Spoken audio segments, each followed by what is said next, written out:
Those of you that are awake, that see what's going on, what do you think the solution is? I think the murder of Rodney Hood, the murder of Alex Preddy, putting children on planes and taking them to detention centers, which are really concentration camps. Call it what it is. They're concentration camps in the United States of America in 2026. Okay, Kathy, you want to know what the solution is? Get your facts straight before you start slinging bullshit all over the internet. And no, Kathy, these people weren't murdered. Charlie Kirk was murdered. But these two agitators in Minneapolis that stuck their nose where it didn't belong and got themselves unalived in a chaotic situation. Look, that's just bad timing, bad choices, and people inserting themselves in situations that's way above their pay grade. Sane children are being taken to concentration camps in the U.S.? Come on, Kathy. That's not reality. That's dramatic hyperbole with zero grounding. And stop with the concentration camps already. That means gas chambers and mass graves, not detention centers with 3 hots and a cot. You see, Kathy, words matter unless you're trying to manipulate people. I don't either. I wish I could just go on the road and do my funny stories about celebrities or making fun of politicians, but not even have to acknowledge this. But it is happening all around you. It's happening around you. I live in Los Angeles. It's happening at targeted places in Los Angeles. And I think it's time to talk to the neighbors in real life. It's time to talk to your neighbors, find out if they're MAGA or not. They are. Sorry, but we have to know who's on our team and start to plan. Is there a way we can do something as a community? All right, Kathy, so now we've went from concentration camps to checking your neighbor's voting history. That's fantastic, Kathy, because nothing screams progression like 1940s Nazi Germany with a ring light. She's all like, we have to know who's on our team. Why, Kathy? What's the plan, Kathy? Are you and Mark Ruffalo gonna have a love child and storm the cul-de-sac? We have to start a plan. A plan for what? A potluck?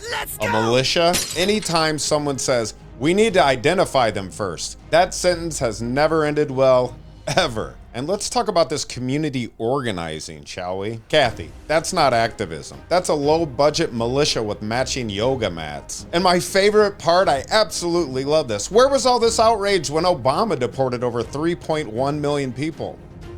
Oh, I get it. Back then it was complex. Now it's turn in your neighbors and start a plan. It's amazing how your morality updates with the algorithm. I don't remember anybody ringing my doorbell and asking me if I was on Team Hope and Change. But what she's describing is being a snitch with merchandise. That's not unity, that's paranoia. Kathy, this isn't resistance, my dear. When I hear from my followers in Minnesota, they describe a very sophisticated channel of a system of things that they do to help one another. And they use encrypted apps, and like I said, everyone has whistles and honks their horn, but they organize in small groups. And they have told me that they learned this from the George Floyd incident, because George Floyd was murdered 20 blocks away from these other murders, roughly. And so they said they learned a lot from that experience. So I'm just telling you guys, live your life, but be conscious of this. And if you're silent, you're complicit.